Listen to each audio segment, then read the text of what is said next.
Welcome into the Michael Wall Show. I'm excited for this show. We're going to talk about something that is, I'm going to dare to say, probably one of the most important things that you could be thinking about in your life if you want to grow your influence. And the secret of growing your influence. And it's all about authenticity. It's so important. I'm going to unpack that this show. Why is that important? What does that look like? And how can you build an influence and really build yourself in such a way that you can be an influence and add a ton of value to a lot of people? Hopefully that's your goal and desire in life. That's what I want to unpack on the show today. I'm excited for that. But before I unpack that, I would just want to say thank you to all of you who have faithfully listened. If you haven't subscribed via YouTube yet, I want to challenge you to go to the Michael D. Wall page and subscribe to the show so that way you can, or subscribe to our page so you can get all the shows. I know many of you have shared these. I appreciate that. And also, we always like to give a shout out to our sponsors over at leanonthewall.com, helping families throughout the country protect, grow, and reduce taxes on their wealth. So you got questions, head over to leanonthewall.com. Got questions about your wealth, I should say, and taxes, head over to leanonthewall.com. All right, so the only influence that you have is authenticity. That is the secret, by the way. The secret to growing your influence is authenticity. I was in a meeting the other day, and Sonny Perdue, Secretary Perdue, he was the head of agriculture under the Trump administration, and he was sharing a lot of different things over his life. You know, he's a farmer by trade, and then he was a governor in Georgia, and then he ended up moving, and Trump had called on him to be the Secretary for Agriculture for the U.S., kind of a big task. He had, I think his budget, he said, was like $150 or $160 billion a year that he was responsible to oversee in spending. So he had a lot of moving parts and a lot of things happening. And one of the questions came out as he was talking about the idea of just how do you go from here to here to here to here to here? What does that happen? What propels you to do that in life? And he said, really, the only influence that we have is authenticity, right? That's the only influence that we really have. And if you think about that, and this is so important for you, especially if you're starting out in life, if you're younger and you're trying to find your way, or maybe you're midlife. I mean, listen, I think if we're all honest, we're all trying to find our way at some point in time. It's like, I remember the story Zig Ziglar used to talk about, the turtle up on the fence post, right? It's like if you're walking down the street and you see a turtle up on a fence post, you can rest assured that guy did not get up there by himself, okay? He had some help along the way. And so what happens in life is when we realize that we need help to get where we are or where we're going to go, we can't do it on our own. That's so important to understand that. So why does that matter in relation to what I'm discussing in relation to authenticity? Well, I don't know if you realize this or not, and maybe you've experienced this in your life. I know I've experienced it with mine. When you work on your authenticity, in other words, you are who you say you are. Remember the old saying, my word is my bond. Remember that? Years ago, deals were done by a handshake. And if you couldn't shake somebody's hand and keep your word, then, what good are you if your word is not valuable? And so when you think about authenticity and growing your influence, what happens is more and more people are going to be inclined, really, and drawn to do business with you and to help you and to promote you and to encourage you and to say, hey, you need to connect with this person because they know that you're authentic. They know that they can trust you. They know that you're someone that they can be counted upon, right? Basically, you can be counted upon to follow through. When you say you're going to do something, you're there. That's so important in life. And that's why when you think about it, if you really want to grow your influence, I think the first question that you have to ask yourself is, why do you want to grow your influence? That's a great place to start. Because if it's just all about you and all about what you can do and all about what you're about and just adding more to your pocket, right? If that's the only purpose of you growing your influence, well, there's some financial reward to that, but that's not long staying. It's not long lasting. It's in a situation where it's going to fade away at some point in time, and you're going to find a void and a shallowness in that process because we were really built and designed to use our gifts and abilities to add value to other people. That's why growing your influence is so important. but it can only happen in a sustainable way when you are living a life of authenticity. I don't know if you ever thought about it like this, but we are all designed with different gifts and abilities. I look at my children. It's crazy. You know, I have a 13-year-old right now, at least anyways, as I'm shooting this. This is the spring of 2021, depending on when you're watching this. And at this season, I have a 13-year-old named Cyrus, and he is just, his mind is going all the time. I mean, as far as new ideas and engineering this and building that and designing, and I'm like, sometimes I'm like, Cyrus, just press pause, brother. His mind is just going. I understand that because my mind's going all the time on a lot of different things too. But that was definitely him. You know, I look at Justice. He's our 11-year-old, right? And Justice is like, he just can't. He needs to move. He's got sports or run or go or jump or whatever. I'm like, Justice, get outside and jump on the trampoline. Go run. Go do something, right? And then we got Joel and JL, and they're the twins at 10. And Joel is like this just happy-go-lucky, kind of go with the flow kind of a guy and loves to just add value and help and all kinds of things. And JL is super artsy and loves to draw, loves to paint, loves to create. I mean, it's almost rare to not find her sitting down and just painting something. So I don't know what your kids look like or what they're doing, but we can learn a lot from our kids and realize that each of us, right? I can't try and make Cyrus and Justice the same. They're not. They're two different people. I mean, they have different fingerprints. No one has your fingerprint, ever. Has been or will be someone on this planet that literally has your fingerprint. I mean, think about that. Jeremiah 29:11 says, "For I know the plans that I have for you, says the Lord." Put your name in there. John, Michael, Sarah, whatever it is. Megan, Melissa, whatever, Maggie.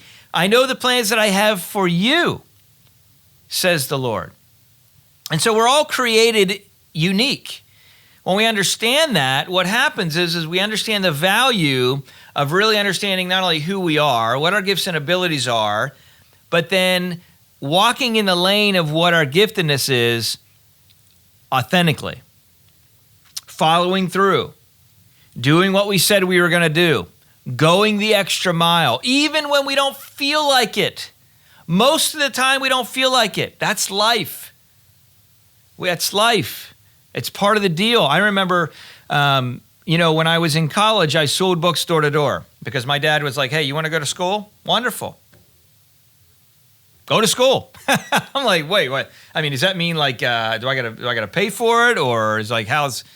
It's like, listen, why am I going to work my entire life and work hard to pay for an institution for you to go figure out what you want to do? It's not something. So that's what my deal was. I had to pay for it. So I had to figure that out, right? I ended up selling books door to door in the summertime. I ended up getting up every morning and knocking on doors 80 hours a week, selling books.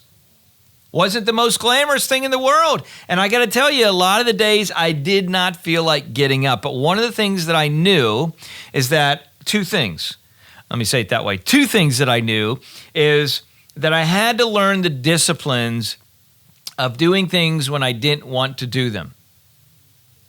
You know, you may have heard it said before, you don't feel your way into action, you act your way into feelings. Let me say that again. This is super important. If you don't get this, get it, right? You don't feel your way into action. In other words, you don't sit around and be like, well, I just don't feel like it right now. I'll do that when I feel like it. Well, good luck with that, because you're never going to feel like doing it, right? But what happens is motion creates emotion. When you actually take action, you will act your way into feeling. You'll act yourself into a place. You'll take steps and then another step and then another step and then another step, right? And at some point on that journey, you'll be like, you know what? Okay, let's do this. I got this. I can make this work. That's how life works. I remember Zig Ziglar once said that the tougher you are on yourself, the easier life will become. The tougher you are on yourself, the easier life will become. You know, champions were not made on feather beds. There's too many people in the world today that just think that if they just show up, or they have a degree, right? I got a piece of paper because they've been sold an idea by institutions today that if you just go to college and you get your degree, you're going to get your ideal job and everything will be work out and you'll get your white picket fence and you'll be happily ever after. Well, we've had years and years and years now of understanding as a culture and a country that doesn't work like that. Life doesn't work like that. Just because you show up, just because you did step 1 or 2 doesn't mean you get to just have the keys to the kingdom. You got to work for it. This is so important. And that's why the key to influence is your authenticity. And if you focus on being authentic in your life, following through, doing the hard things, showing up when you need to show up, being there for people, going the extra mile, that will make all the difference. And that will build the influence in your life where whatever career you do or wherever you go, people will say, you know what, that's the kind of person that I want to hire. I can guarantee you that every good business out there today, you know, we're hearing a lot of terminology about race and your sex and all these kinds of things today. And it's like, in my mind, I'm like, wait, time out. Where did we ever leave the idea that we should actually pick the right person for the job? You know, the person with the skills and abilities and talents and the discipline and work ethic to do what's necessary. Instead of just saying, I know you got all the skill set, but you're not the right killer. Or you're not the right sex, so we're going to pick someone else that may not be as talented. Let's not fall into that trap, folks.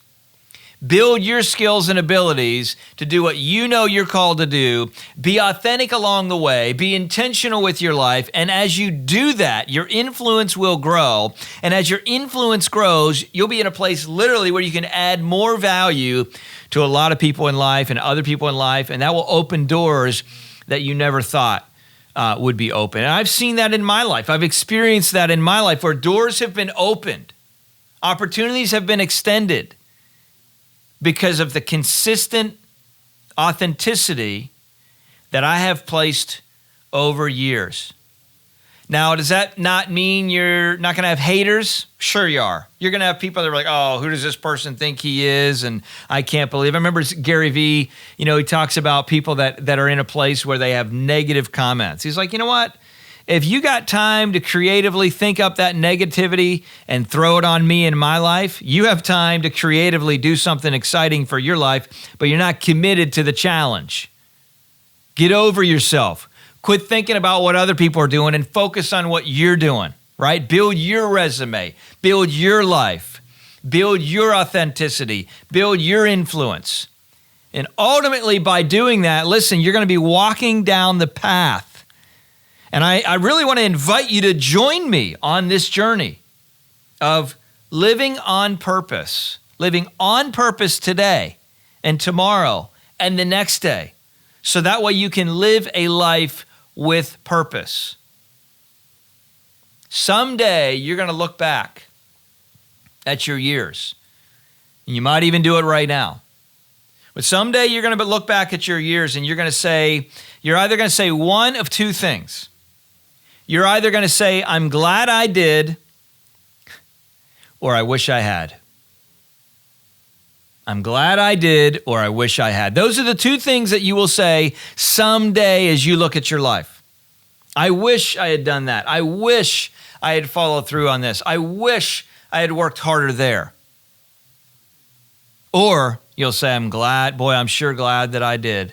I'm sure glad I took that step when I didn't really feel like it. I'm sure glad I woke up those mornings when I did not feel like it. I'm sure glad that I stayed the extra hours and worked hard and researched and made the effort, even though it was uncomfortable and I didn't feel like it and I could have just went and hung out with friends and relaxed. I'm so glad that I took the effort to do what I needed to do, because it ultimately pushed me down the lane of greater authenticity, greater influence, and really living out my purpose. That's my desire for you as you tune into this show. Listen, if you're watching on YouTube, thanks for tuning in. Do me a favor and subscribe. Click the subscribe button to the show. Also, click that notification bell so you don't want to miss out on any of the new content that we got bringing out. And I want to challenge you also to be thinking about folks that you know in your life right now that you need to share this show to, right? Whether they be podcast listeners, whether they be YouTube listeners,